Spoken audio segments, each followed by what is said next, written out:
Welcome to my channel tech mechanical and electrical. आज मैं discuss करूंगा ISRO LPSC machinist question paper part 2।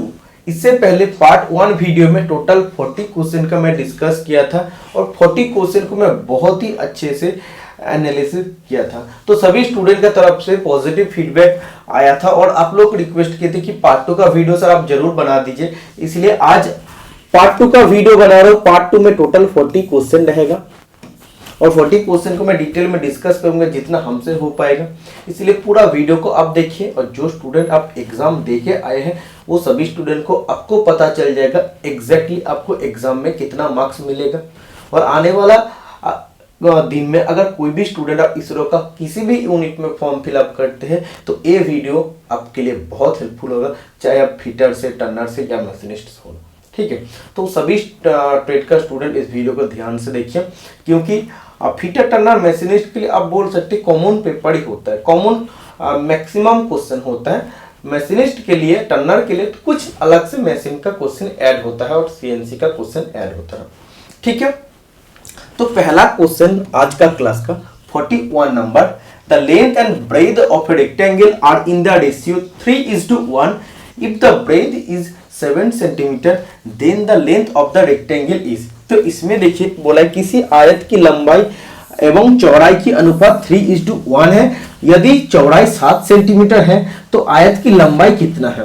इसमें आपको बोला है एक रेक्टेंगल, रेक्टेंगल मतलब हिंदी में इसको कहते हैं आयत।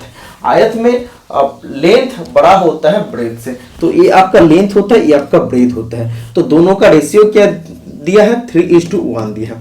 तो लेंथ इज टू ब्रेथ आपको बोल दिया है 3:1। इससे आपको पता चल रहा है कि लेंथ का वैल्यू बड़ा होगा। इसे में देखिए रेशियो में तो आपको इधर बोल दिया है, लेकिन ब्रेथ का एग्जैक्ट डायमेंशन बोला है कि 7 सेंटीमीटर। तो लेंथ का क्या वैल्यू हो जाएगा, तो इसमें देखिए 1 से 7 होने के लिए आपको क्या करना पड़ेगा, 7 से मल्टीपल करना पड़ा।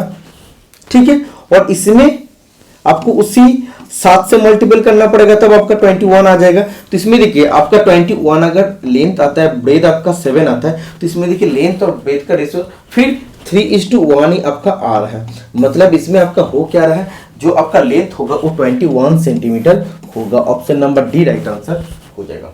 ठीक है, 3:1 इसमें मतलब कि इस टू मतलब रहता है इसमें कुछ ना कुछ मल्टीपल ऐड होता है। इसमें अगर 1 से मल्टीपल करेंगे तो इसमें भी आपको 1 से मल्टीपल करना पड़ेगा। इसमें अगर आप 2 से मल्टीपल करते हो तो इसमें भी 2 से मल्टीपल करना पड़ेगा। और इसमें जब आप प्रॉपर रेशियो में निकालेंगे तो इसमें आपका वैल्यू 3:1 ही आएगा, और इसको 2 से मल्टीपल करेंगे तो 6 आपका आएगा 2।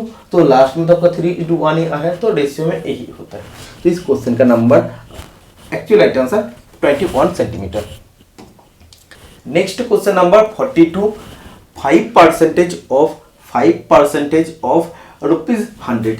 तो इसमें देखिए इसमें बोला 5% मतलब 5 डिवाइड बाय 100 ऑफ मतलब होता है मल्टीपल 5%, फिर मतलब 5 डिवाइड बाय 100 और ऑफ फिर बोला मतलब 100 ऑफ ₹100।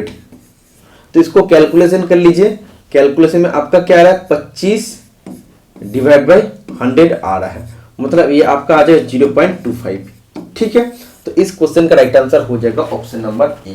तो ये आपका परसेंटेज चैप्टर का क्वेश्चन है। देखिए 5% जब भी दिया रहा था मतलब डिवाइड बाय 100 आपको करना है, और ऑफ मतलब होता है मल्टीप्लिकेशन साइन। ठीक है, Which of the following can be the maximum carbon weight percentage in steel? Steel में अधिकतम कार्बन भार प्रतिशतता निम्नलिखित में से कौन सा है। तो कौन सा स्टील में मैक्सिमम परसेंटेज ऑफ कार्बन मौजूद होता है। तो देखिए एक्चुअली कौन सा स्टील में नहीं पूछा, स्टील में कितना परसेंटेज मैक्सिमम कार्बन हो सकता है। तो स्टील में मैक्सिमम परसेंटेज 2.1% कार्बन हो सकता है। इससे ज्यादा अगर कार्बन होगा तो वो आपका भंगुर स्टील हो जाएगा, तो वो एक्चुअली आपका कास्ट आयरन में आ जाएगा। ठीक है, तो वो एक्चुअली आपका स्टील नहीं होगा। स्टील क्या है, एक एलॉय मेटल है, स्टील एक एलॉय मेटल है। ठीक है, और जब भी 2.1% से ज्यादा आपका कार्बन रहेगा तो वो आपका कास्ट आयरन में आ जाएगा, क्योंकि कास्ट आयरन में कार्बन का वैल्यू होता है 2 to 4%। मतलब जहां पे स्टील खत्म होता है स्टील बनना खत्म होता है वहीं से कास्ट आयरन का स्ट्रक्चर शुरू होता है। तो इसीलिए आपको बोला है कि which of the following can be the maximum carbon wait percentage in steel, मतलब स्टील में मैक्सिमम कार्बन परसेंटेज कितना हो सकता है, तो 2.1% तक मैक्सिमम हो सकता है। और फोर्जिंग के लिए 1.7%, फोर्जिंग के लिए 1.7% कार्बन अगर स्टील में है तो उसको आप फोर्जिंग कर सकते हैं। इससे ज़्यादा होगा तो आप फोर्जिंग नहीं कर सकते, क्योंकि वो आपका ब्रिटल स्ट्रक्चर हो जाएगा। जैसे कास्ट आयरन ब्रिटल स्ट्रक्चर है, वो ज़्यादा हार्ड है कार्बन रहने का कारण, और ब्रिटल है इसीलिए हम लोग फोर्जिंग नहीं कर सकते। उसमें हैवी वेट जब भी हम लोग ब्लो करेंगे, जब भी हम लोग उसका ऊपर हैमर से मारेंगे, स्लेज हैमर से, तो हैवी मतलब ब्रिटल होने का कारण, हाई ब्रिटलनेस उसका होने का कारण कास्ट आयरन जल्दी जल्दी टूट जाता है। Next question number 45, which is an incorrect statement regarding ideal gear in simple gear train। Simple gear train जहां पे N1 T1 is equal to N2 T2 होता है, वहीं पर आइडियल गियर का बारे में कौन सा कथन गलत दिया है इन 4 स्टेटमेंट में से। ठीक है, सबसे पहले आपको समझना है आइडियल गियर किसको कहा जाता है। तो देखिए, सबसे पहले ये आपका ड्राइवर गियर, ठीक है, इसको हम लोग इनपुट गियर कहते हैं। क्यों कहते हैं? क्योंकि इसका साथ इनपुट शाफ्ट कनेक्ट होता है।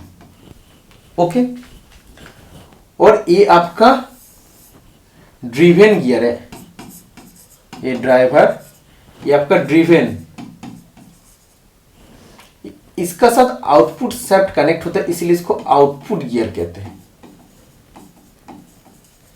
तो जब आपका सिंपल गियर ट्रेन में आउटपुट गियर और इनपुट गियर का बीच में जब ज्यादा गैप होता है, उस गैप को फिल करने के लिए बीच में हम लोग और एक गियर का उपयोग करते हैं, जिसका नाम है आइडियल गियर।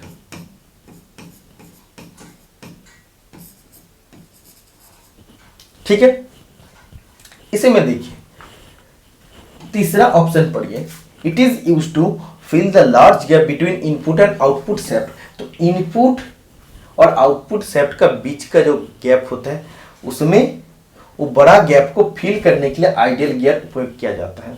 तो ये बिल्कुल सही है। Second, ideal gear will not affect the speed ratio of the gear train. Gear train का जो स्पीड रेशियो है, उसमें आइडियल गियर स्पीड रेशियो में कोई भी चेंजेस नहीं करता, कोई भी परिवर्तन नहीं करता। ये अगर मिनट में 10 या 40 चक्कर लेता है, तो ये भी आपका ड्रिवेन गियर 40 चक्कर लेगा, मतलब स्पीड में कोई अंतर नहीं होता। स्पीड रेशियो आपका 1:1 होता है। तो ये भी कथन आपका सही है। First statement, it is used to change the direction of rotation of the output gear. देखिए, आउटपुट गियर का घूमने का दिशा को बदलते हैं। ये आउटपुट गियर के घूर्णन की दिशा को बदलने के लिए उपयुक्त होता है। ये भी बिल्कुल सही है, क्योंकि आप देखिए, ये अगर आपका ड्राइवर गियर या इनपुट गियर, और ये अगर आपका ड्रिवेन गियर या आउटपुट गियर होता है, तो इसमें देखिए डायरेक्ट जब इनपुट गियर और आउटपुट गियर, आप बोल सकते हैं ड्राइवर गियर या ड्रिवेन गियर जब कनेक्ट होगा, तो ये जब आपका क्लॉकवाइज घूमेगा, तो ये तब उल्टा डायरेक्शन में घूमता, मतलब एंटी क्लॉकवाइज घूमेगा। ठीक है, लेकिन देखिए, हम लोग को जब चाहिए कि ये भी क्लॉकवाइज घूमे, ये भी क्लॉकवाइज घूमे, तो ये तो पॉसिबल नहीं है। अगर दोनों को एक साथ हम लोग मेश कराते हैं, तब ये पॉसिबल नहीं होता। तब क्या करना होता है? तब ड्राइवर गियर और ड्रिवेन गियर का बीच में आइडियल गियर उपयोग करते हैं। तो ये अगर क्लॉकवाइज घूमेगा, आइडियल गियर एंटी क्लॉकवाइज घूमेगा, तब ये जाके ड्रिवेन गियर क्लॉकवाइज घूमेगा। तो देखिए, ड्राइवर गियर और ड्रिवेन गियर दोनों का घूर्णन की दिशा या घूमने का दिशा इसमें सेम हो रहा है। इसीलिए बोला है कि it is used to change the direction of rotation of the output gear. Output gear का घूमने का दिशा को चेंज करता है। नॉर्मल देखिए, ऐसा अगर ड्राइवर गियर और ड्रिवेन गियर कनेक्ट होता तो एक क्लॉकवाइज घूमता, तो एंटी क्लॉकवाइज घूमता, लेकिन हमें तो चाहिए क्लॉकवाइज ही। तो इसका तो घूमने का दिशा को बदलना चाहिए, तो तब हम लोग आइडियल गियर का उपयोग करते हैं।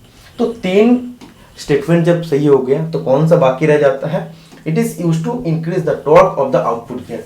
तो आउटपुट गियर का टॉर्क को बढ़ाने के लिए यूज होता है आइडियल गियर। तो ये बिल्कुल गलत है, क्योंकि स्पीड रेशियो में आपका सेम रहता है, 1:1 रहता है, तो इसमें आपका टॉर्क को बढ़ाता नहीं है आइडियल गियर। आइडियल गियर का ये मेन 3 पर्पस होता है।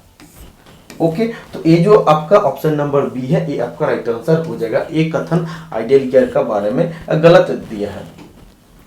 Next question number 46, a surface is represented by root 0.4 in an engineering drawing. 0.4 indicates, engineering drawing में कोई सतह 0.4 रूट द्वारा दर्शाया गया है। तो 0.4 क्या दर्शाता है? तो इसमें देखिए एक आपका रूट है जहां पे 0.4 लिखा है। 0.4 क्या इंडिकेट कर रहा है ये आपको पूछा है। तो ये सबसे पहले आपको जानना है किस चैप्टर का क्वेश्चन है, सरफेस फिनिश चैप्टर का क्वेश्चन है। इसरो में आप अगर एग्जाम के लिए तैयारी कर रहे हैं तो उसमें 2 चैप्टर तो कॉमन है, एक ज्योमेट्रिक टॉलरेंस से क्वेश्चन आना कॉमन है और सेकेंड सरफेस फिनिश चैप्टर से क्वेश्चन आना कॉमन है। 1-2 क्वेश्चन तो इधर 100% इधर से पूछा जाता है। सबसे पहले देखिए,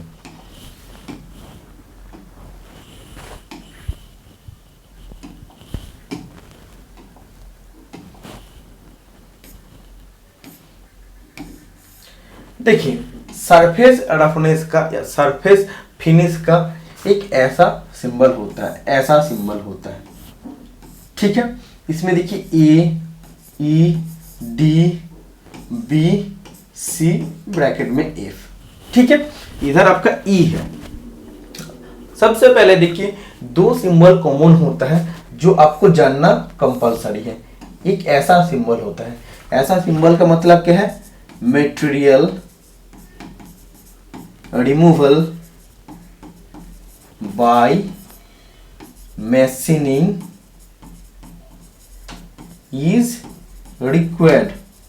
मतलब जिस सरफेस में मैशिनिंग करके मटेरियल को रिमूव करना जरूरत है वो जगह में ऐसा सिंबल दिया रहता है। सेकेंड सिंबल ऐसा ही होता है, इसमें एक सर्किल होता है। इसका मतलब मटेरियल रिमूवल इज प्रोहिबिटेड। मतलब कुछ ऐसा भी वर्कपीस का पार्ट होता है, ऐसा भी सरफेस होता है जहां पे मैशिनिंग करना नहीं होता है, जहां पे मैशिनिंग करना नहीं है, मटेरियल रिमूव करना नहीं है, वो जगह में ऐसा सिंबल दिया रहता है। इसका मतलब क्या है, इसका मतलब वो सरफेस से मटेरियल रिमूव नहीं होना चाहिए। तो ये क्वेश्चन आपको फिटर का पेपर में पूछा गया था। तो ये 2 सिंबल सबसे पहले आपको याद रखना है। इसका बाद देखिए ऐसा जो सिंबल दिया है, इसमें क्वेश्चन में आपका जो सिंबल दिया था उसमें 0.4 ऐसा दिया था, मतलब उसमें ए का बारे में आपको पूछा, ए क्या इंडिकेट करता है, तो आप बोल सकते ए इज इक्वल टू 0.4। तो ये क्या इंडिकेट करता है, रफनेस वैल्यू, मतलब जिस रफनेस वैल्यू को हम लोग आरए वैल्यू कहते हैं। जैसे N1 से N12 तक होता है, उसमें आपका 0.025 से 50 माइक्रोन तक होता है, ठीक है। इधर दिया रहता है roughness value, otherwise roughness grade दिया जाता है डायरेक्ट N1 से N12 तक, कुछ भी। इधर आपका N6 भी दिया रह सकता है, N2 भी दिया रह सकता है, अदरवाइज आपका ऐसे 0.4 भी दिया रह सकता है, मतलब रफनेस वैल्यू भी आपका दिया रह सकता है। रफनेस वैल्यू मतलब जो आपका 0.025 से 50 माइक्रोन तक होता है, और रफनेस ग्रेड मतलब N1 से N12 तक, ठीक है। कहाँ दिया रहेगा, इधर दिया रहेगा। सेकेंड देखिए बी में आपका दिया रहता है प्रोडक्शन मेथड, मतलब ट्रीटमेंट कोटिंग, आप किस मेथड से वर्कपीस को बना रहे हैं, रिमिंग कर रहा है, आप डाइंग कर रहा है, आप टैपिंग कर रहा है, या बोर्डिंग कर रहा है, काउंटर सिंकिंग कर रहा है, जो भी है प्रोडक्शन मेथड बी में दिया रहता है। सी आपका सैंपलिंग लेंथ है, सी मतलब क्या, सैंपलिंग लेंथ को इंडिकेट करता है। डी मतलब आपका डायरेक्शन ऑफ ले को इंडिकेट करता है, जो आपका इधर दिया रहता है डी, और ई मतलब इधर आपका दिया रहता है मैशिनिंग अलाउंस, और एफ जो आपका दिया रहता है सी का बगल में एफ दिया रहता है। एफ मतलब क्या है, आदर रेफरेंस वैल्यू इन ब्रैकेट, आदर रेफरेंस वैल्यू ब्रैकेट में दिया रहता है। वो हर जगह में ऐसा नहीं कि मैंडेटरी दिया रहेगा, वो ऑप्शनल है, ठीक है। तो कौन कौन चीज आपको याद रखना है, A B C D E F आपको याद रखना है। ई एफ का मतलब होता है आदर reference value in bracket, okay. तो इतना आपको समझ में आ गया। इधर आप देख लीजिए, जैसे N12 का वैल्यू होता है 50 माइक्रोन, और N1 का वैल्यू था 0.025। ओके, और इधर आप देख लीजिए, आप अगर देखते हैं सबसे मतलब खराब फिनिश होता है N1 से शुरू करके N12 तक, तो सबसे खराब फिनिश होता है N12 का, इसलिए इसका सिंबल ऐसा है। N9 से N11, सॉरी N10 और N11, इधर आपका एक इक्विलेटरल इन्वर्टेड ट्राइंगल दिया रहता है, ठीक है। इसका बाद देखिए, सबसे पहले N1 से शुरू करके N3, इसमें 4 इक्विलेटरल इन्वर्टेड ट्राइंगल दिया रहता है। इन्वर्टेड मतलब उल्टा इक्विलेटरल ट्राइंगल है, ठीक है। इसका बाद देखिए N4 से N6 3 इक्विलेटरल ट्राइंगल, N7 से N9 2 इक्विलेटरल ट्राइंगल, और N10 N11 एक इक्विलेटरल ट्राइंगल और एक इक्विलेटरल ट्राइंगल इन्वर्टेड है। और N12 में आपका ऐसा हो जाएगा, आपका ऐसा हो जाएगा।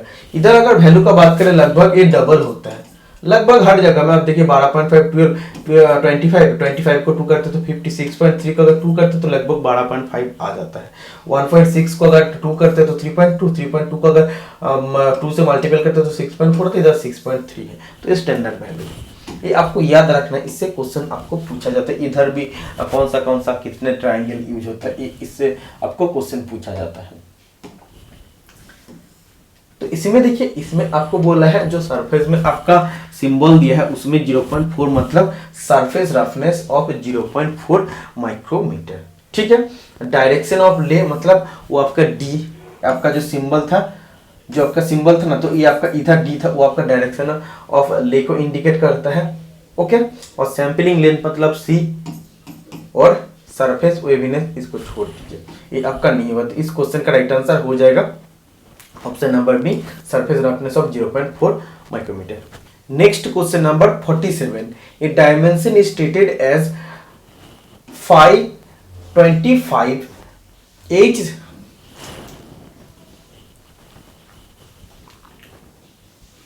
Next question number 47, a dimension is stated as dia 25 small h7 in a drawing, the upper limit of the shaft in millimeter is। तो इसमें देखिए, इसमें स्मॉल h दिया है, स्मॉल लेटर मतलब शेफ्ट को इंडिकेट कर रहा है, ये तो आप लोग जानते हैं और क्वेश्चन में भी दिया है। तो शेफ्ट का अपर लिमिट आपको पूछा है, तो अपर लिमिट का फॉर्मूला होता है बेसिक साइज प्लस अपर डिविएशन। तो इसमें बेसिक साइज 25 है, और शेफ्ट का जब h आपको दिया, स्मॉल h का अपर डिविएशन होता है 0, तो इसमें आपका हो जाएगा बेसिक साइज 25 प्लस 0 मतलब आपका हो जाएगा 25 मिलीमीटर, ठीक है। तो 25 मिलीमीटर डाया 25H7 ड्राइंग में जो दिया है उसका अपर लिमिट हो जाएगा, okay. Next question number 48, a micrometer has a positive error of 30 micrometre, what is the correct reading when micrometer measure 25.41 millimetre. इसमें देखिए 25.41 मिलीमीटर माइक्रोमीटर मेजर किया है, ठीक है। मतलब ये जो माइक्रोमीटर आपका मेजर किया है, ये तो आपका एक्चुअली जो रीडिंग आप शो कर रहे हैं ऑब्जर्व रीडिंग, इसको कहते हैं ऑब्जर्व रीडिंग, मतलब जो आप देख रहे हैं। लेकिन माइक्रोमीटर में पहले से तो पॉजिटिव एरर था, कितना था 30 माइक्रोन था। माइक्रोमीटर या माइक्रोन सेम होता है, तो 30 माइक्रोन से अगर आप लोग मिलीमीटर में कन्वर्ट करते हैं तो आपका क्या आ जाएगा 0.03 मिलीमीटर हो जाएगा। तो इतना पॉजिटिव एरर पहले से था, अब इतना डायमेंशन दिखा रहा है ऑब्जर्व रीडिंग। तो करेक्ट रीडिंग आपका क्या हो जाएगा, करेक्ट रीडिंग निकालने के लिए आपको करना है ऑब्जर्व रीडिंग माइनस आपका एरर। तो इसको जब आप माइनस करते हो तो 25.38, ठीक है, 25.38 मिलीमीटर राइट आंसर हो जाएगा। तो option number A is the right answer हो जाएगा। इसमें जो आपका एरर दिया है पॉजिटिव एरर, वो माइक्रोन में दिया है या माइक्रोमीटर, उसको आप मिलीमीटर में कन्वर्ट कर लीजिए, इतना आ जाएगा। और ये रीडिंग आपको अभी दिखा रहा है, ये आप तो देख रहे हैं, ऑब्जर्व कर रहे हैं, वो आप जो देख रहे हैं ठीक है, लेकिन करेक्ट रीडिंग अलग होगा क्योंकि ऑब्जर्व रीडिंग में पहले से पॉजिटिव एरर जुड़ा हुआ है। तो करेक्ट रीडिंग निकालने के लिए ऑब्जर्व रीडिंग से आपको एरर को माइनस कर देना है। तो माइनस करने पर इसका राइट आंसर हो जाएगा 25.38 millimetre. Next question number 49, the ability of a metal to be drawn into thin wire is a measure of its. तो देखो धातु का वो कौन सा गुण है जिसका कारण हम लोग धातु को खींच के टेंशन में उसको खींच के तार बना सकते हैं, तो पतले तार बना सकते हैं उसका डक्टिलिटी प्रॉपर्टी से।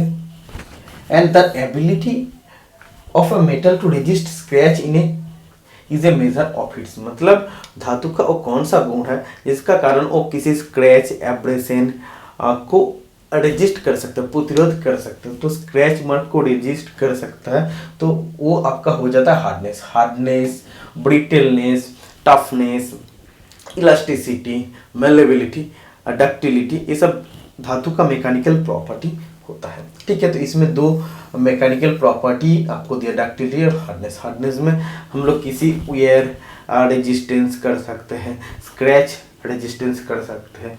ठीक है, तो ये आपका राइट आंसर हो जाएगा option number A. Next question number 50, the type of line that projects from an object for the purpose of locating the dimension is a dash line। Dimension को हम लोग हिंदी में आयाम कहते हैं। तो आयाम दर्शाने के उद्देश्य से किसी वस्तु से प्रक्षेपित वाली रेखा डैश रेखा होती है। मतलब देखिए ये आपका एक फिगर, ठीक है, तो फिगर जो आपका है इधर से इधर तक कितना डायमेंशन है वो दिखाने के लिए हम लोग ऐसे एक लाइन को ड्रॉ करते हैं, ड्रॉ करके और एक लाइन ड्रॉ करते हैं, इधर आप डायमेंशन लिखते हैं। ठीक है, तो ये जो आप डायमेंशन लिखने के लिए जो लाइन आप ड्रॉ कर रहे हैं उसका एक्चुअली डायमेंशन बराबर 25 है, उसका डायमेंशन बराबर जो दो रेखा आप ड्रॉ कर रहे हैं ये दो लाइन को क्या कहते हैं, ये दो लाइन को कहते हैं एक्सटेंशन लाइन, और जिसका ऊपर आप डायमेंशन लिखते हैं उसको कहते हैं डायमेंशन लाइन।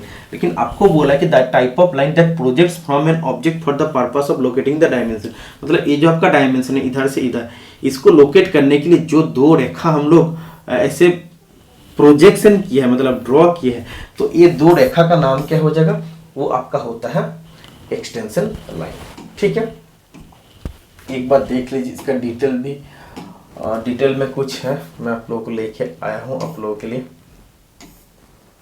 डायमेंशन लाइन, जैसे डायमेंशन लाइन, एक्सटेंशन लाइन, इसका बाद सेंटर लाइन, ये सब कंटिन्यूअस थिन लाइन होता है।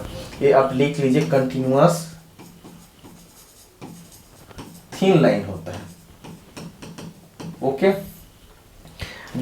सबसे पहले extension line, it is a thin continuous line, मतलब ये पतला कंटिन्यूअस लाइन होता है used for dimensioning an object, किसी ऑब्जेक्ट का डायमेंशनिंग करने के लिए यूज होता है। तो ये आपका ऑब्जेक्ट है, इसका जब आपको डायमेंशनिंग करना पड़ेगा, इसका डायमेंशनिंग करने के लिए इसका जो डायमेंशन है उसी का बराबर हम लोग दो लाइन को ड्रॉ करते हैं। ठीक है, तो ये दो लाइन का नाम है extension line. It projects from an object for the express purpose of locating A dimension, किसी डायमेंशन को लोकेट करने के लिए जो हम लोग दो रेखा प्रोजेक्ट करते हैं, ड्रॉ करते हैं, तो ये दो रेखा का नाम होता है एक्सटेंशन लाइन। ओके, इसके बाद देखिए dimension line, it is thin continuous line, a भी थिन कंटिन्यूअस लाइन होता है फॉर गिविंग डायमेंशन, डायमेंशन देने के लिए यूज होता है। The line terminates in arrow heads for the dimension line meets with the extension line. इसमें देखिए जो आपका ऑब्जेक्ट में बनाया हूं इसमें दो आपका हो जाता है एक्सटेंशन लाइन और बीच में आपका रहता है डायमेंशन देने के लिए डायमेंशन लाइन। इसमें दो एरो हेड रहता है दोनों एंड में।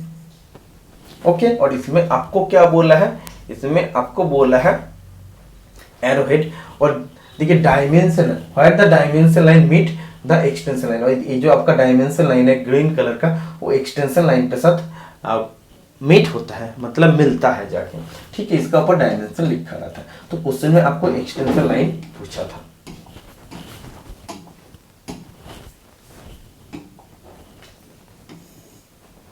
Next question number 51, in isometric projection the edge of a cube make an angle dash degree with each other. तो इसमें देखिए, इसमें जब आपको आइसोमेट्रिक व्यू कहते हैं ना, तो ये जो आपका ड्राइंग सीट है, तो उसमें आप क्या करते हैं, सबसे पहले 30 डिग्री सेट स्क्वायर लगा लेते हैं। तो सर 30 डिग्री सेट स्क्वायर को लगा के आप ऐसे करते हैं, फिर एक लाइन ड्रॉ करते हैं। तो फिर आपको क्या करना है, क्यूब बनाना है, आपको एक क्यूब बनाना है। फिर इधर से भी आप क्या करते हैं, इधर से भी आप 30 डिग्री लाइन को आप ड्रॉ कर लेते हैं, 30 डिग्री लाइन को आप ड्रॉ कर लेते हैं। सॉरी, ये आपका ऐसा जाएगा, ऐसा होगा। तो ये आप देखिए क्यूब बन गया है। तो इसमें आपको बोला है कि इन आइसोमेट्रिक प्रोजेक्शन में देखिए आपका इधर भी 30 डिग्री का गैप होता है, इधर भी आपका 30 डिग्री का गैप होता है। The edges of the cube making, तो ये जो आपका क्यूब का जो दो एज है, ये एक एज और ये एक एज, ये दो एज का बीच का एंगल कितना डिग्री होता है, ये आपको पूछा।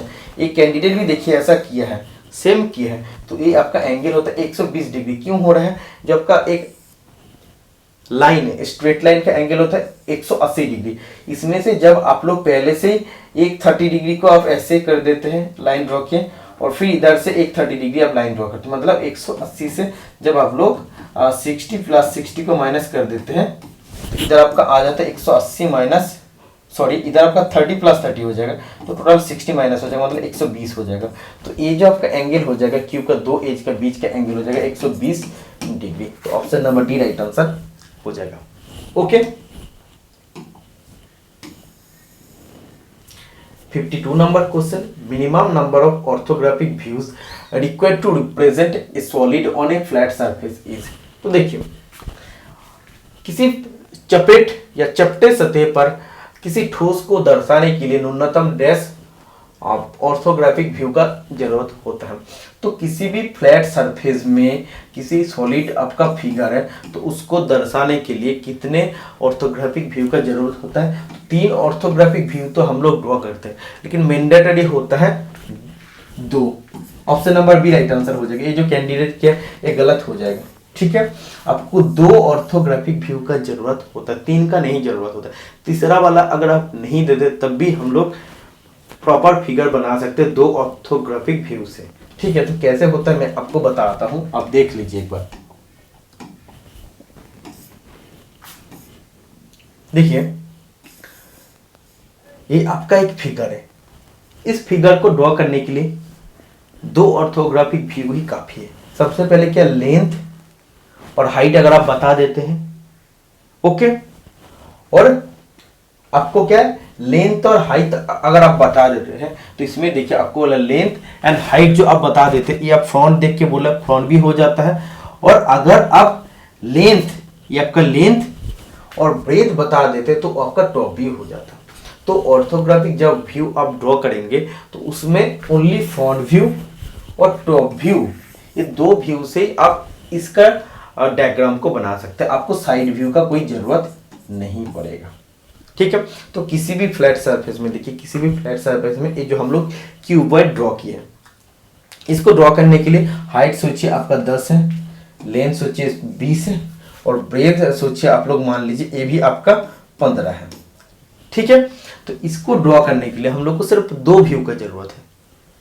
एक आपका फ्रंट व्यू, इधर से आप देख रहे हैं फ्रंट, इधर से आप देख रहे हैं फ्रंट व्यू, इसके लिए आपका लेंथ और हाइट ही काफी है, मतलब आपका 20 इंटू 10 ये आपका फ्रंट व्यू हो जाएगा। और जब आप टॉप से देखेंगे, इस साइड से देखते हैं, ऊपर से देखते हैं, तो उसके लिए आपका लेंथ और ये जो ब्रेथ है ये भी आपको जानना जरूरी है।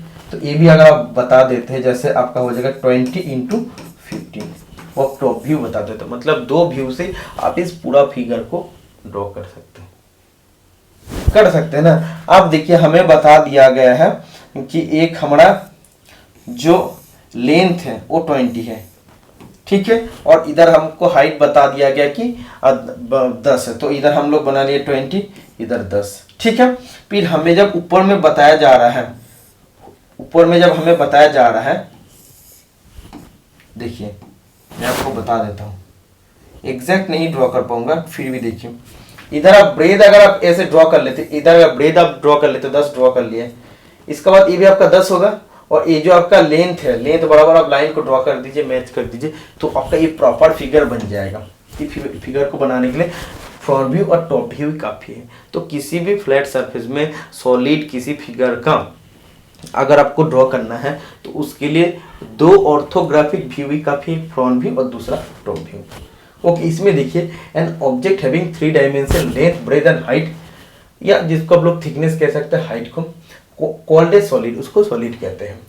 To represent a solid in orthographic projection, तो ऑर्थोग्राफिक प्रोजेक्शन में किसी भी फ्लैट सरफेस में सॉलिड को रिप्रेजेंट करने के लिए एटलीस्ट 2 व्यू जरूरत होता है। 3 व्यू देते तो ठीक होता है और भी जल्दी समझ में आ जाता है, लेकिन 2 व्यू काफ़ी है। 1 व्यू आपका फ्रंट व्यू, इसके लिए लेंथ और हाइट चाहिए, और दूसरा आपका टॉप व्यू जिसके लिए लेंथ और ब्रेथ चाहिए। ठीक है, तो ये आपका इतना ही है, आपको समझ में आ जाना चाहिए मैं आपको एक्चुअली क्या बताना चाहता हूँ। तो इस क्वेश्चन का राइट आंसर हो जाएगा option number B, only 2। Next question number 53, which of the following statement is correct, निम्नलिखित में से कौन सा कथन बिल्कुल सही है। Friction always increases with the increase in contact area. Option number B, direction of friction is always opposite to the direction of the applied force. तो actually option number B right answer हो जाएगा। घर्षण की दिशा लगाया गया बल की दिशा के हमेशा विपरीत होता है। तो आप देखिए ये एक सरफेस है, ये एक वर्कपीस है, तो इसमें अगर आप पुलिंग फोर्स दे रहे हैं तो फ्रिक्शन फोर्स उसका ऑपोजिट डायरेक्शन में काम करता है, इसीलिए बोला डायरेक्शन ऑफ फ्रिक्शन, मतलब फ्रिक्शन का डायरेक्शन ऑलवेज ऑपोजिट होता है जिस डायरेक्शन में आप फोर्स दे रहे हैं। फोर्स मतलब क्या होता है, पुश करना या पुल करना किसी ऑब्जेक्ट को। तो आप पुल कर रहा है तो अपने तरफ जब खींच रहे हैं तो फ्रिक्शन फोर्स उसका ऑपोजिट साइड में काम करता है, इसलिए ऑप्शन बी राइट आंसर हो जाएगा। ये स्टेटमेंट बिल्कुल सही दिया है। 54 नंबर क्वेश्चन आप पढ़ लीजिए, which one of the following is used for holding and mill cutter. And mill cutter को पकड़ने के लिए निम्न में से किसका उपयोग किया जाता है। तो एंड मिल कटर क्या होता है, सबसे पहले वो आप देख लीजिए, जो एक्चुअली एंड से कटिंग को करता है, मेनली वो उसका एंड से कटिंग करता है। देखिए सबसे पहले आइडियल गियर, जो मैं आपको बताया हूं कि an ideal gear in a gear train.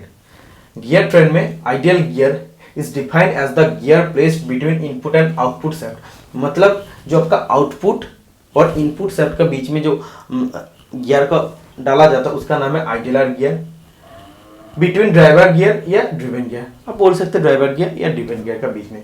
For example it is use to change the rotational direction of the output shaft. तो ये किस किस के लिए यूज होता है, आप देखिए ऑप्शन में जो आपको 4 ऑप्शन दिया गया था इसमें से 3 ऑप्शन इधर ही आपको दिया। सबसे पहला देखिए कि आउटपुट शाफ्ट का रोटेशनल डायरेक्शन को चेंज कर सकते हैं।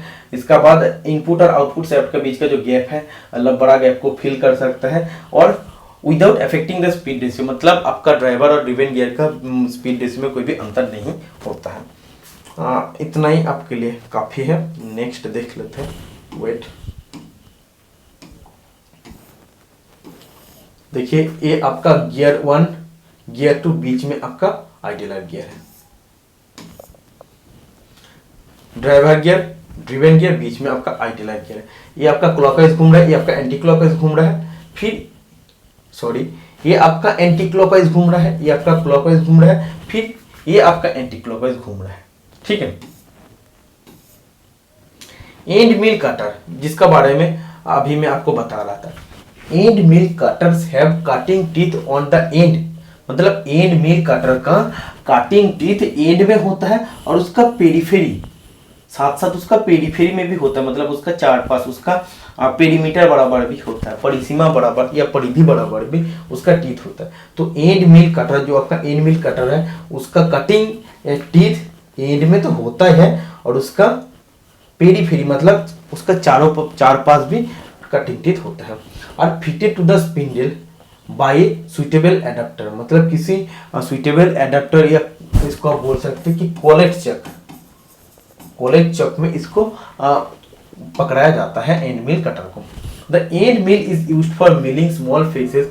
एंड मिल कहाँ पे यूज होता है, small face slot for milling profile and milling recess. किसी ग्रूव आपको कटना है, स्लॉट कटना है, स्मॉल फेस में आपको मटेरियल रिमूव करना है सरफेस से, तो तब यूज होता है end mill cutter. Some end mill have indexed insert which can be replaced when worn out. तो सम एंड मिल कटर का वो देखिए इंडेक्सिबल इंसर्ट होता है जिसको आप जरूरत पड़ने पर खोल सकते हैं, जब वो खराब हो जाए तब भी खोल के नया आप फिट कर सकते हैं। ठीक है, तो ये आप देखिए, ये आपका एक्चुअली एंड मिल कटर होता है। इसमें देखिए क्या कर रहा है, इसका सरफेस से एक आपका, इसमें आपको क्या बोला था कि स्मॉल फेस बना रहा है, तो इसमें देखिए आपका स्मॉल फेस बना है, मतलब सरफेस से, ये आपका सरफेस है, इस सरफेस से जब आपको इधर से इधर तक आपको मटेरियल कटना है तो आप देखिए ऐसे हम लोग एंड मिल कटर से कट सकते हैं। ठीक है, तो इसमें देखिए आपको जो बोला है end mill cutter end are solid type of cutter in which the shank and the cutter are integral.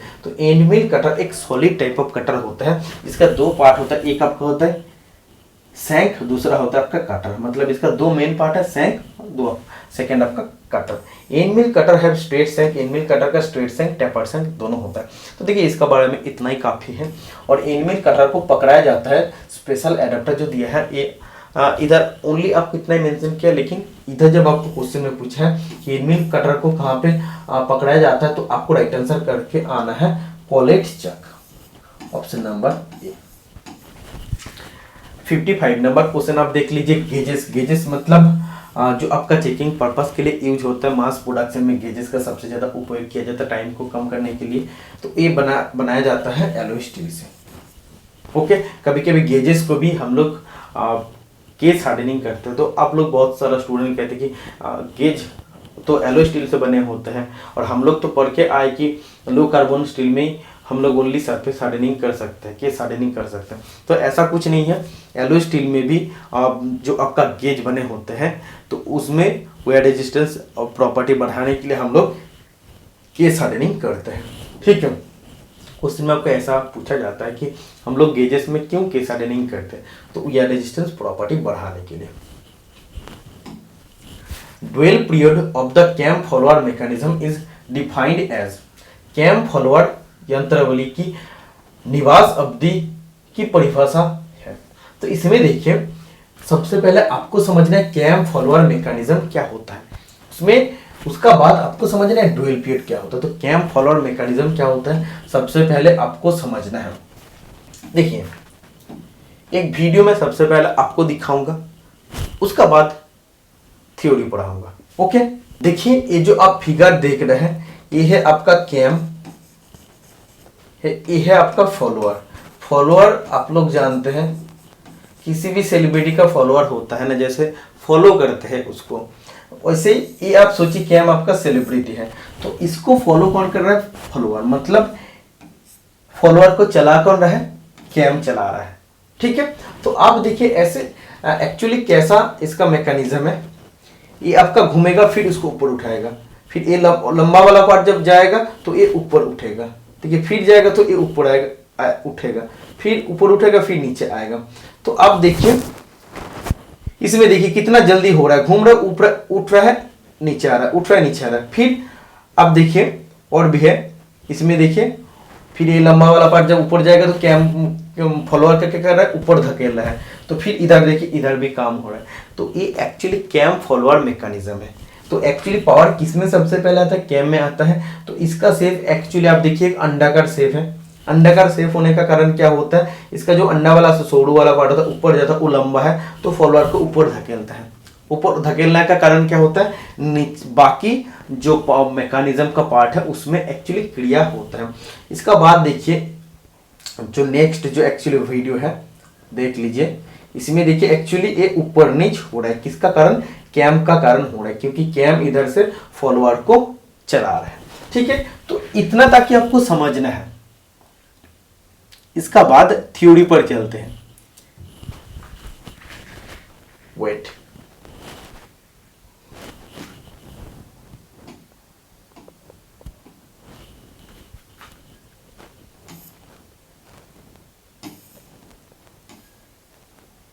देखिए एंड मिल कटर का जो हम बोल रहे थे ना कि सरफेस से ऐसे आपका स्मॉल फेसेस बना सकते हैं, तो आप देख लीजिए ये है।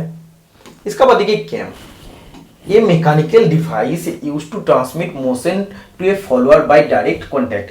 कैम एक मैकेनिकल डिवाइस होता है जो मोशन को फॉलोअर में ट्रांसमिट करता है डायरेक्ट कांटेक्ट होके।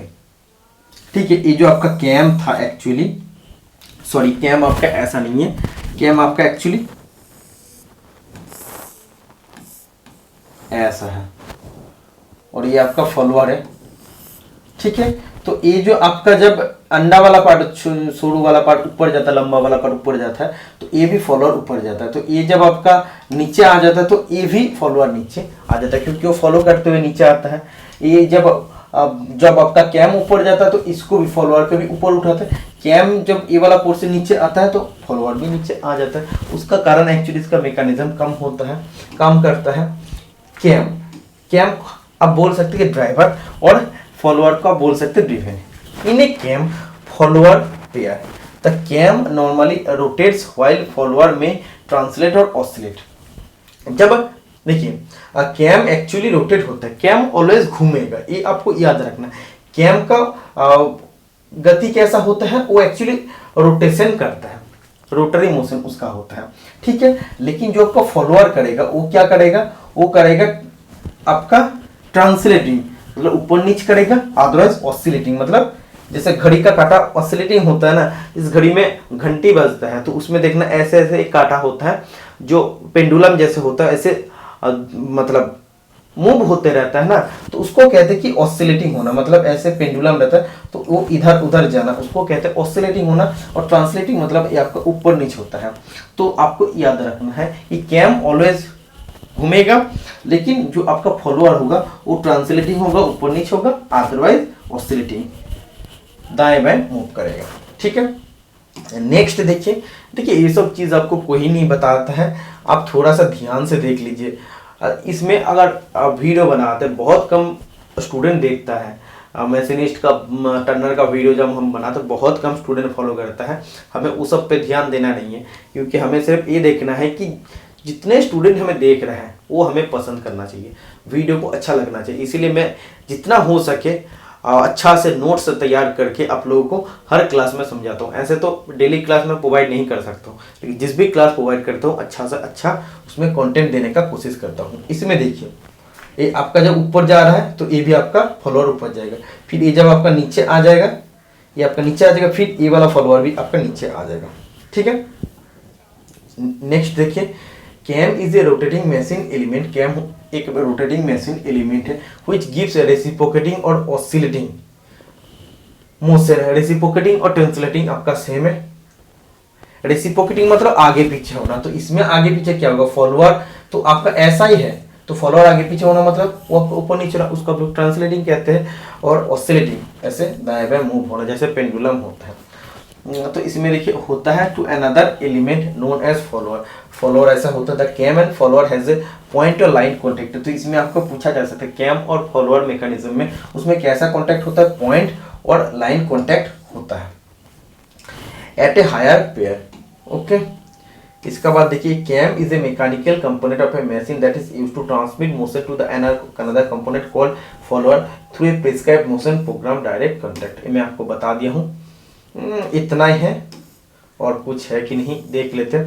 देखिए cam mechanism consist of 3 element. Cam mechanism 3 चीज से बने होते हैं एक्चुअली। द कैम, फॉलोअर, इसको फॉलोअर सिस्टम कहते हैं, और एंड द फ्रेम, एक फ्रेम आपका होता है, ठीक है। और फॉलोअर आपका डायरेक्ट कांटेक्ट होता है कैम से, इतना आपको पता होना चाहिए, ठीक है। क्वेश्चन पर लेके चलते हैं।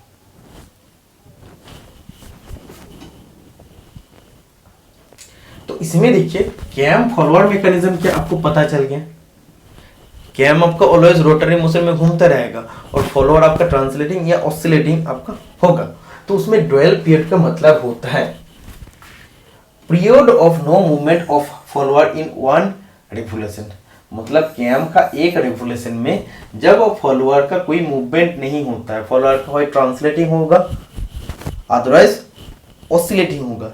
तो इसमें देखिए इन वन रेवोल्यूशन मतलब एक परिक्रमा, वन रेवोल्यूशन ऑफ कैम मतलब कैम का एक चक्कर घूमने पर जब फॉलोअर का कोई भी मूवमेंट नहीं होता है तो वो पीरियड को कहते हैं ड्यूअल पीरियड। समझ में आ गया है। एक्चुअली कैम घूमने पर तो वो भी घूमेगा, लेकिन ड्यूअल पीरियड वो होता है जो कैम घूम रहा है लेकिन फॉलोअर का कोई भी ट्रांसलेटिंग या ऑसिलेटिंग मूवमेंट नहीं हो रहा है। 57 number question, screw threads are produce without metal removing by process called. देखिए हम लोग स्क्रू थ्रेड बना सकते हैं, जैसे हम लोग सिंगल पॉइंट कटिंग टूल से बना सकते हैं, चेजर से बना सकते हैं, जैसे कास्टिंग करके बना सकते हैं, मिलिंग करके बना सकते हैं। तो इसमें बहुत सारा थ्रेड मैन्युफैक्चरिंग प्रोसेस होता है, लेकिन हम लोग जो मास प्रोडक्शन करते हैं उसमें हम लोग को जल्दी जल्दी हम लोग को प्रोडक्ट को बनाना होता है।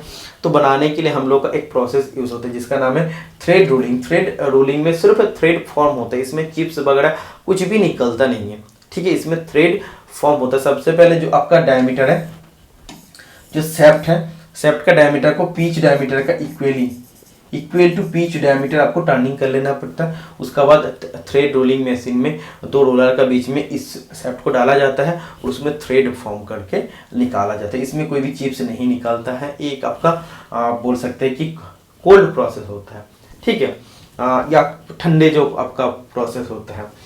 तो यही आपको बोल रहा है। और इसमें जो थ्रेड रोलिंग में जो आपका टीथ होता है या जो थ्रेड होता है बहुत ज़्यादा हेवी मजबूत होता है, ये आपको याद रखना है, ठीक है। Option number C right answer हो जाएगा इस क्वेश्चन का। Point to point system is those that move the tool और वर्कपीस।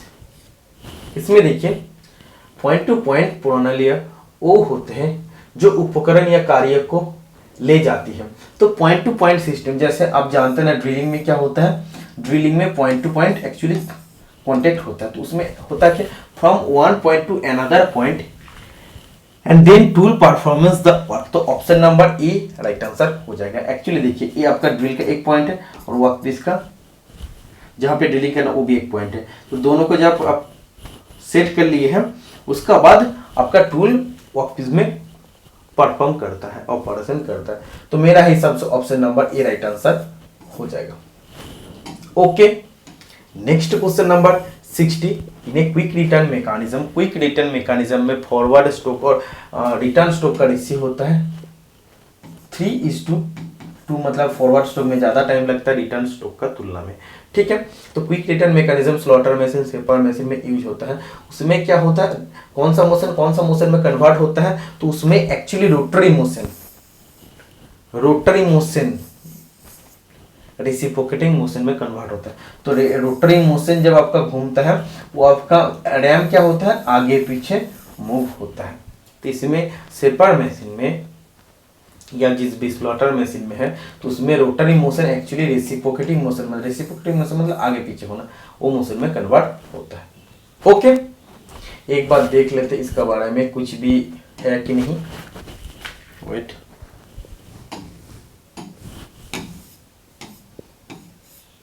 हाँ एक देखिए, एक चीज देख लीजिए, डुअल पीरियड का अगर आपको फॉर्मूला पूछा जाता है इन मिली सेकेंड, तो आपको बोला 1000 into dual angle in degree divide by 6 into engine speed. ये आपको याद रखना। देखिए मैशिनिस्ट का क्वेश्चन में कुछ ऐसा उद्भट टाइप, मतलब अजीब टाइप ऑफ क्वेश्चन आपको पूछा जा सकता है। तो फॉर्मूला आप याद कर लीजिए, 1000 into degree in dual degree divide by 6 into machine speed या इंजन स्पीड। देखिए ये आपका प्लेन मिलिंग कटर है, वो ठीक है, छोड़ दीजिए, क्वेश्चन पर चल जाते हैं। Which of the following tool is most suitable for the milling of very hard and brittle material? तो इसमें बोला है बहुत ही कठोर एवं भंगुर पदार्थ की मिलिंग करने के लिए कौन सा उपकरण सबसे उपयुक्त है। तो जब आपका वर्कपीस बहुत ज़्यादा हार्ड है और ब्रिटल है, तो उसमें बहुत ज़्यादा हार्ड है, तो उसमें एक्चुअली मिलिंग करने के लिए या ड्रिलिंग करने के लिए हम लोग कार्बाइड टूल का यूज करते हैं। तो इसमें भी कार्बाइड मिलिंग कटर का यूज हम लोग को करना पड़ेगा। Okay, 61 number question, increase in carbon content in steel result in. तो इसमें देखिए, इसमें बोल रहा है कि स्टील में कार्बन कंटेंट जब बढ़ जाता है तो उसमें क्या होता है, तो उसका मॉड्यूल्स ऑफ इलास्टिसिटी बढ़ेगा, ठीक है। ऑप्शन नंबर सी राइट हो जाएगा। Option number C is the right answer हो जाएगा।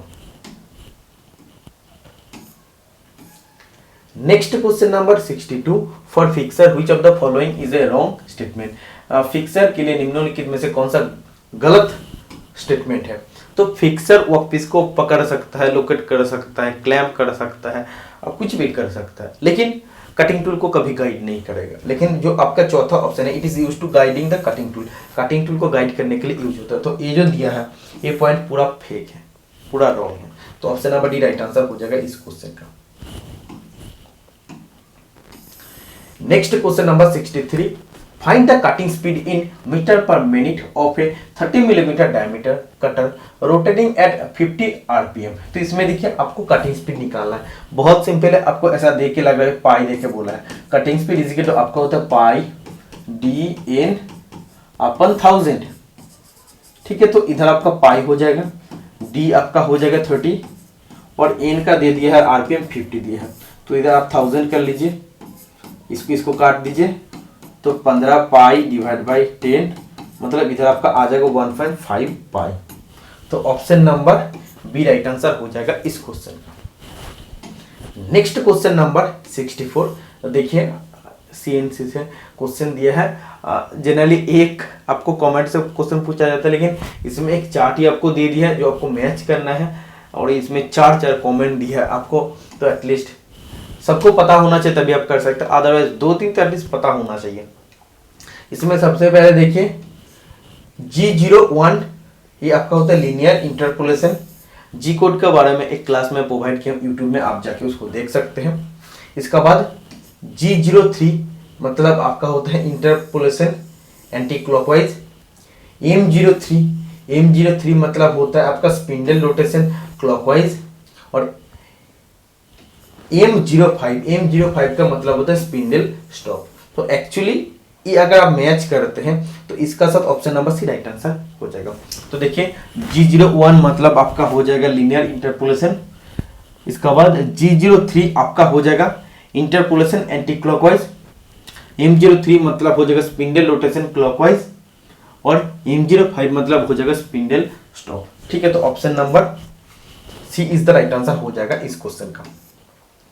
जी code are also known as, G code को किस नाम में जाना जाता है? Preparatory code. तो प्रीपरेटरी कोड कहा जाता है और एम कोड को मिसलेनियस कोड का नाम में हम लोग जानते हैं। Okay, preferred milling cutter for cutting soft steel and brass is, नरम स्टील एवं पीतल को काटने के लिए किस मिलिंग कटर का उपयोग किया जाता है? तो सबसे प्रेफरेबल कटर होता है हेलिकल प्लेन मिलिंग कटर। आप देख लीजिए एक बार, सबसे पहले देखिए plain milling cutter are cylindrical having teeth on the periphery only.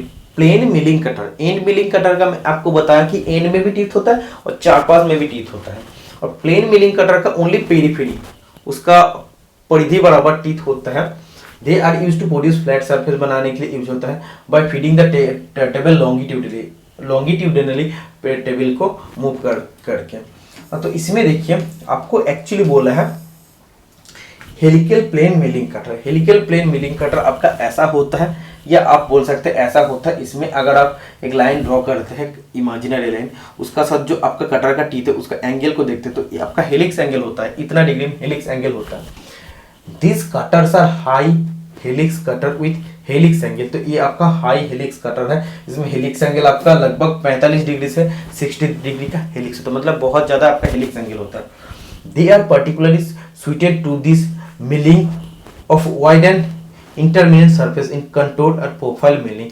किसी कंटूर या प्रोफाइल में आपको जब मिलिंग करना पड़ेगा तब यूज होता है। This cutter are used for milling soft steel brass. जब आपका सॉफ्ट स्टील ब्रास का जब आपको मिलिंग करना पड़ेगा तो वो जगह में आपका यूज होता है हेलिकल प्लेन मिलिंग कटर। तो आपको सिंपल पॉइंट याद रखना। देखिए हेलिकल मिलिंग कटर कहाँ पे यूज होता है, उसका एंगल कितना होता है, इतना तो आप समझ ही सकते हैं। ठीक है, plain milling cutter are also made in shank type. Plain milling cutter shank type में अवेलेबल होता है। These are sometime nicked on their periphery on a helical pattern for chip breaking and smooth operation. ठीक है, इसको छोड़िए, इसका specification देख लीजिए जो इंपॉर्टेंट है। The size of the plain milling cutter, ये भी एक type of plain milling cutter है, हेलिकल प्लेन मिलिंग कटर है। सिर्फ प्लेन मिलिंग कटर से इसका अंतर होता है, इसका टीथ हेलिक्स में कटे होते हैं, हेलिकली कटा होता है। The size of plain milling cutter is specified by the outside diameter length और बोर साइज से कैलकुलेशन किया जाता है। उसका आउटसाइड डायमीटर मतलब इसका जो आउटसाइड डायमीटर 50 है, इसका लेंथ है, इसका लंबाई है 100 है, और इसका देखिए बोर साइज आपको दिया है 27। तो बोर साइज इसका जो अंदर जो होल है इसमें देखिए शायद इसमें दिखाई देगा, ये जो आपका होल है वो 27 है और 45 डिग्री उसका हेलिक्स एंगल है। ठीक है, इतना आपको समझ में आ गया, इतना ही आप लोग के लिए अब काफी है। जब जरूरत पड़ेगा मैं इसी का साथ और डिस्कस करूंगा। तो इसमें आपको बोला कि सॉफ्ट स्टील ब्रास का जब आपको कटिंग करना पड़ेगा तो उसके लिए helical plain milling cutter is the right answer हो जाएगा। 18:4:1 high speed steel, percentage of vanadium 8%, 18 में रहता टंगस्टन, 4 में वेनेडियम और 4 में क्रोमियम और 1 में वेनेडियम। टंगस्टन, क्रोमियम और वेनेडियम, तो 1 आपका होता है वेनेडियम, तो इसमें वेनेडियम का 1 हो जाएगा। Next question number 68, the process of removing metal by A cutter which is rotated in the same direction of the travel of the workpiece is called. मतलब वो कौन सा मिलिंग का प्रोसेस है जिसमें काटर का घूमने का दिशा वर्कपीस का फीड का डायरेक्शन का दिशा सेम होता है। तो ये एक्चुअली राइट आंसर हो जाएगा डाउन मिलिंग। देखिए डाउन मिलिंग में क्या होता है, वर्कपीस जिस डायरेक्शन में मूव होता है उसी डायरेक्शन में काटर भी मूव होता है। मतलब फीड जिस डायरेक्शन में हम लोग देते हैं काटर भी उसी डायरेक्शन में जाता है, इसीलिए डाउन मिलिंग में फिनिश बढ़िया होता है। और आप मिलिंग में एक्चुअली क्या होता है, आप मिलिंग में आप फीड जिस डायरेक्शन में देते हैं, मतलब वर्कपीस को जिस डायरेक्शन में आप लेके जाते हैं काटर उसका ऑपोजिट डायरेक्शन में रोटेट होता है, घूमते रहता है, इसीलिए इसका आप मिलिंग का फिनिश अच्छा नहीं होता। तो एक बार आप देख लीजिए इसमें एक्चुअली क्या बोला है।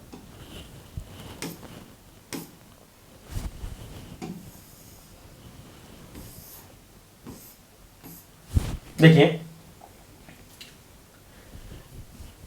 मिलिंग का बारे में आप जानते हैं, down milling it is also called climb milling. Climb milling इसको कहा जाता है when the cutter rotation is in the same direction as the motion of the workpiece being feed. मतलब वर्कपीस का जिस डायरेक्शन में फीड दिया जा रहा है उसी डायरेक्शन में कटर भी रोटेट हो रहा है। Cutting force is maximum at the beginning, मतलब कटिंग फोर्स शुरुआत में ज्यादा होता है और धीरे धीरे जब वर्कपीस का लास्ट तक आते हैं तो कटिंग फोर्स कम हो जाता है।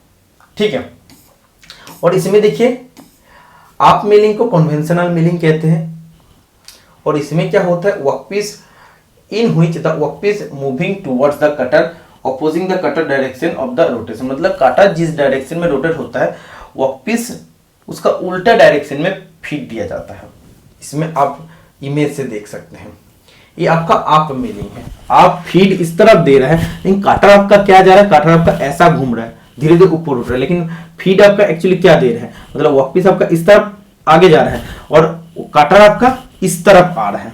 और ये आप देखिए शुरू से मिनिमम उसका कटिंग फोर्स होता है, धीरे धीरे धीरे धीरे इधर आपका ज्यादा मटेरियल है, वेट इधर आपका ज्यादा मटेरियल है ना, इधर आपका इतना ज्यादा मटेरियल है, तो इधर देखिए कटिंग शुरुआत में इसका कटिंग फोर्स कम होता है, धीरे धीरे इसका कटिंग फोर्स ज्यादा लगेगा क्योंकि इतना मटेरियल आपको रिमूव करना पड़ेगा। तो इसीलिए आप मिलिंग में क्या होता है, जो कटिंग फोर्स होगा मिनिमम होता है और लास्ट तरफ जितना आएगा उसका कटिंग फोर्स उतना बढ़ते जाएगा।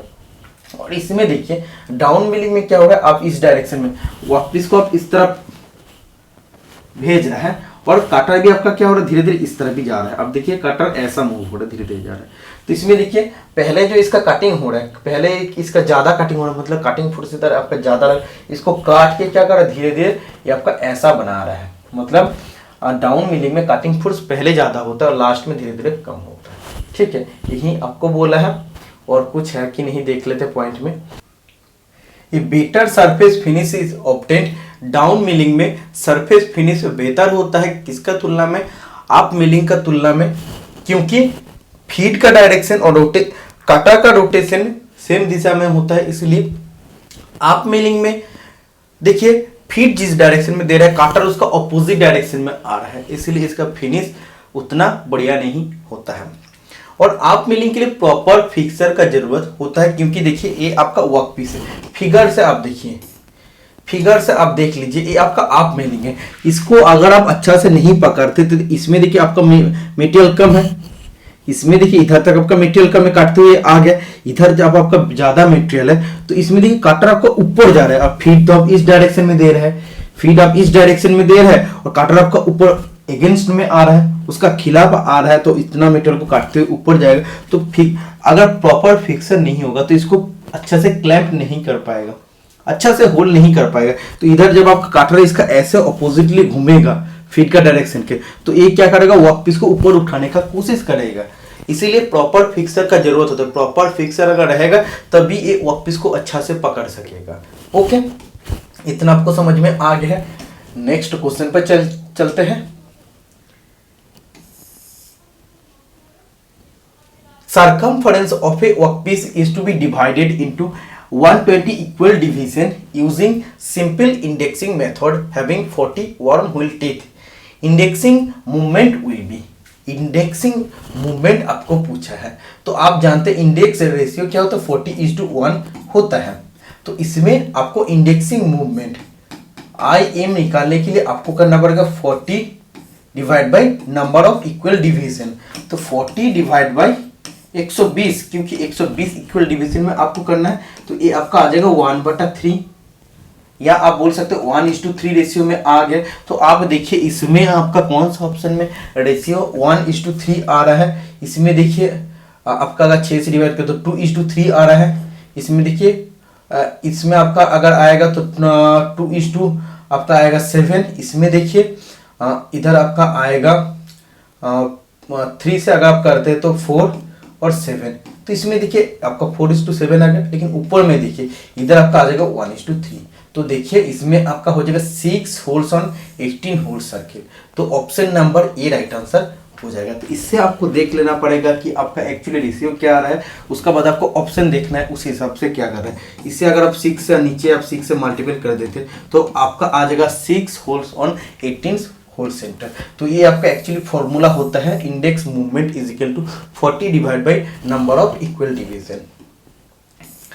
70 number question, slab milling cutter is used. Slab milling cutter या जिसको आप प्लेन मिलिंग कटर कहते हैं, किस लिए यूज होता है, to produce plain surface. Plain milling cutter तो प्लेन सरफेस बनाने के लिए यूज होगा, उसी को स्लैब मिलिंग कटर कहते हैं। इसीलिए प्लेन सरफेस बनाने के लिए स्लैब मिलिंग कटर यूज होता है। एक बार देख लीजिए आप, इसका रिलेटेड भी कुछ है। देखिए plain milling, it is the operation of producing flat surface parallel to the axis of rotation of the cutter. मतलब कटर का रोटेशन का एक्सिस बराबर जो फ्लैट सरफेस हम लोग बनाते हैं वो आपका प्लेन मिलिंग होता है। It is also called as slab milling, इसको स्लैब मिलिंग भी कहते हैं। Plain milling cutter and slab milling cutter are used to perform this operation. तो प्लेन मिलिंग करने के लिए प्लेन मिलिंग कटर या स्लैब मिलिंग कटर यूज होता है। ओके, तो इतना ही आपके लिए काफी है। Next question number 71, section view of A part in engineering drawing is shown by. Engineering drawing में किसी हिस्से की परिच्छेदी ड्राइंग डैश से दिखाया जाता है। इसमें देखिए जब आपका सेक्शन व्यू दिखाया जाता है ना, मतलब किसी आपका वर्कपीस है, इसको जब आप काटते हैं, काटने के बाद जो आपका सेक्शन व्यू होता है उसमें हम लोग एक लाइन ड्रॉ करते हैं। उस लाइन का नाम है हैचिंग लाइन। ठीक है, इसमें शेडिंग लाइन नहीं होता, डायमेंशनिंग नहीं होता, तो उसका नाम हो जाएगा हैचिंग लाइन, जो 45 डिग्री एंगल में हम लोग इस लाइन को ड्रॉ करते हैं, या आप बोल सकते हैं सेक्शन लाइन आप बोल सकते हैं। ठीक है, तो इसमें आप एक डायग्राम देख लीजिए। ये आपका एक सॉलिड वर्कपीस है, सबसे पहले सॉलिड वर्कपीस है, इसको आप काट दिए, बीच बीच में काट दिए। काटने का बाद जो ये आपका वर्कपीस हो गया, देखिए ये आपका हम लोग एक लाइन से ड्रॉ की है, एक लाइन ड्रॉ की है। तो ये जो लाइन आपका है, इस लाइन का नाम है हैचिंग लाइन। तो ये सेक्शन व्यू दिखाने के लिए यूज होता है। 72 number question, the solid having a polygon as base and triangular lateral faces intersecting at a vertex is। तो इसमें देखिए ठोस का आधार बहुभुज है तथा शीर्ष पर कटने वाली त्रिभुज स्पर्शिक सतह है। तो इसमें आपको बोला है वो कौन सा पिरामिड है जिसका बेस पॉलीगन है, बहुभुज है, और उसका जो लेटरल फेस है वो ट्रायंगुलर शेप में होके वर्टेक्स में एक दूसरे पे इंटरसेक्ट करता है। तो इसका नाम है पिरामिड। वेट, देखिए पिरामिड का definition, a pyramid has a polygon for a base बीच में आपका एक पॉलीगन होता है। Four triangular lateral faces that intersect at a common point called vertex, मतलब ये जो आपका कॉमन पॉइंट है, इधर जाके आपका सब मैच करता है, इधर जाकर आपको सब मैच किए है, इधर जाकर मैच किए, तो ये जो आपका फिगर है इसका नाम है पिरामिड। ओके,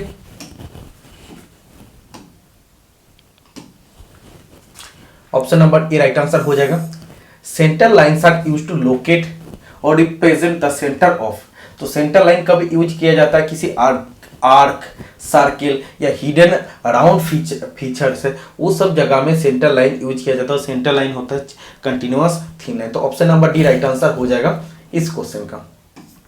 ओके, इसका बारे में एक बार आप देख लीजिए, शायद इसका बारे में भी कुछ नोट्स हैं। Centre line use to show और locate the centres of circle, किसी सर्किल या सिमेट्री ऑफ ऑब्जेक्ट है उसका सेंटर पोजीशन को दिखाने के लिए, represent path of motion, motion का पाथ को रिप्रेजेंट करने के लिए इसको दिखाया जाता है। देखिए ये आपका जो कंटिन्यूअस चेन थिन लाइन है ये सेंटर लाइन है, ठीक है।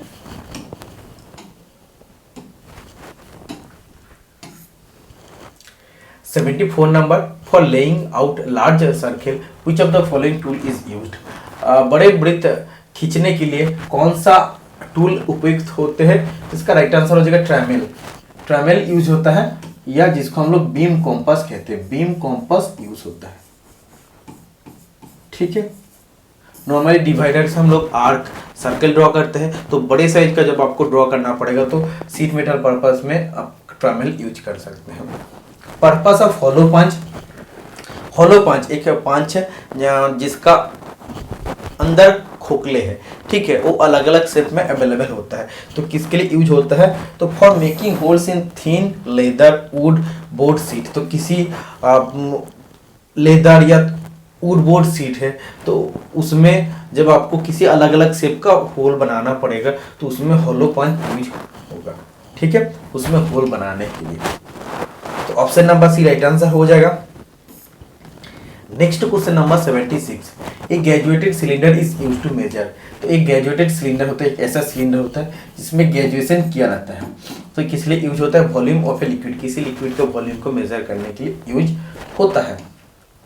इसमें देखिए आपको ट्रेन चैप्टर से क्वेश्चन पूछा जा रहा है, if a car is at 40 km/h and B is 10 km/h in the same direction, दो कार जा रहा है,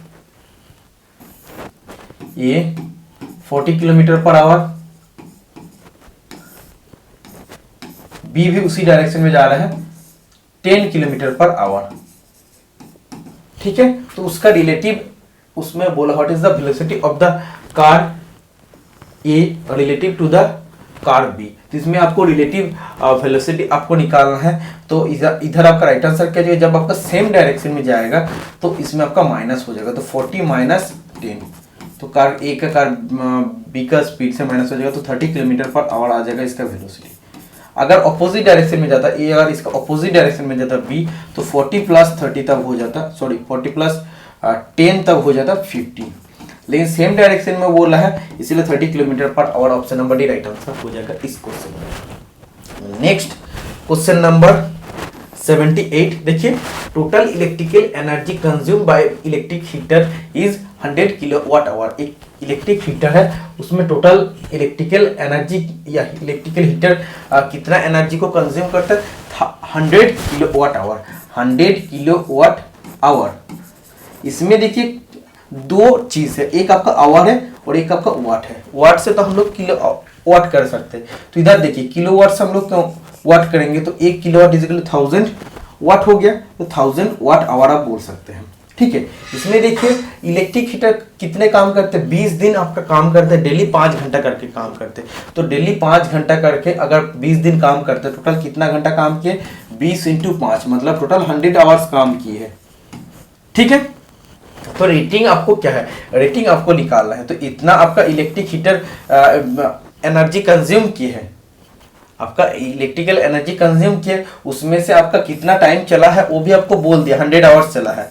तो इलेक्ट्रिक हीटर का रेटिंग आपको निकालना है, तो क्या करना पड़ेगा, 1000 सबको डिवाइड कर देना पड़ेगा, तो आपका क्या आ जाएगा, सॉरी इधर आपका आ गया है 100 × 20 डेज, इधर आपका 100 हो गया है, और इधर आपका 100 किलो वाट आवर था। तो 100 किलो वाट आवर के अगर आप लोग वाट आवर में करते तो मैंने गलत कर दिया, एक्चुअली 100 हो जाएगा, उसका साथ आपको 1000 से मल्टीपल करना पड़ेगा, ये आपका वाट आवर आ जाएगा, क्योंकि 1 kilo watt hour is 1000 watt hour. तो इधर आपका नीचे ये आपका जो टोटल आवर्स है, कितना आवर्स तक चला था, ये आपका आ जाएगा। तो 100 कट जाएगा तो 1000 आपका आ जाएगा, इसका रेटिंग, हीटर का रेटिंग आ जाएगा।